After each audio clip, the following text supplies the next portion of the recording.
आज का टॉपिक है active and passive immunity. Active and passive immunity क्या होता है? एक्टिव का मतलब है कि ये ऑलरेडी हमारी बॉडी में प्रेजेंट हैं। पैसिव ये हमारी बॉडी में नहीं प्रेजेंट और हमें ये प्री फॉर्म्ड लेनी पड़ती हैं इम्यूनिटी लाने के लिए। प्री फॉर्म्ड मतलब बनी बनाई टैबलेट्स के फॉर्म में हो, चाहे अब वो ओरल ही हो, ओरल ओरल पिल्स के ज़रिए हो या फिर इंजेक्टेबल्स के ज़रिए हो। ये वो वाली चीज़ें नहीं हैं, ये अलग है, ये इम्यूनिटी प्रोवाइड करेगी। ठीक है, ठीक है। एक्टिव वाले when a host is exposed to antigen which may be in the form of living या फिर डेड माइक्रोब्स या फिर कोई प्रोटीन्स के फॉर्म में, कोई एंटीबॉडी के फॉर्म्स में अगर वो प्रोड्यूस हो रहे हैं in the host, this type of immunity called as active immunity. जब होस्ट एक्सपोज्ड होता है एंटीजन्स को, तो वो किसी भी फॉर्म में हो सकते हैं, प्रोटीन्स के फॉर्म में, लिविंग या डेड माइक्रोब्स के फॉर्म में। इसी इम्यूनिटी को बोलते हैं active immunity. Active immunity slow होती है क्योंकि ये बनानी पड़ती है हमारी बॉडी में, and takes time to give its full effective response. Antigen के एंटर करने पर ये अपने फुल रिस्पॉन्स को शो करने के लिए टाइम लेती हैं।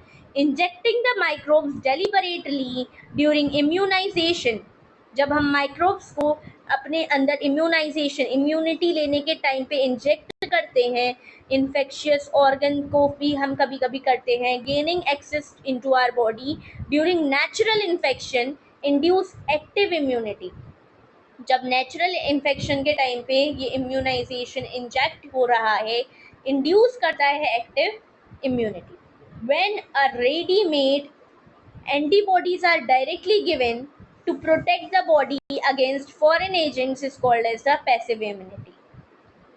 For example, colostrum, ये during initial days, और यहाँ पे इम्पोर्टेंट ये है कि ये अबंडेंट IgA पाया जाता है इनके अंदर, अबंडेंट IgA पाया जाता है कोलोस्ट्रम के अंदर, टू प्रोटेक्ट द इन्फेंट को प्रोटेक्ट करने के लिए। ये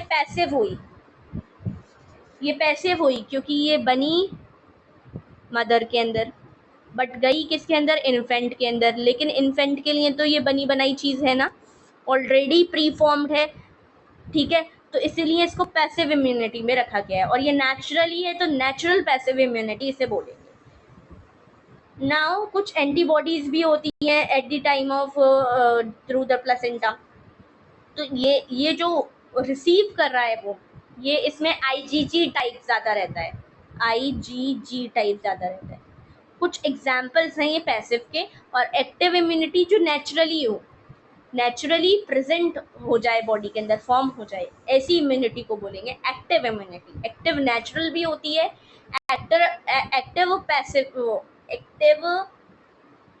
नेचुरल भी होती है, और एक्टिव सिंथेटिक टाइप में कुछ होती है। दो तरीके की होती है टोटल, ये हमें बताना था। नाउ ये वाली हो गई एक्टिव एंड पैसिव इम्यूनिटी। इसके बाद है वैक्सीनेशन एंड इम्यूनाइजेशन, जो नेक्स्ट वीडियो में हम कवर करेंगे।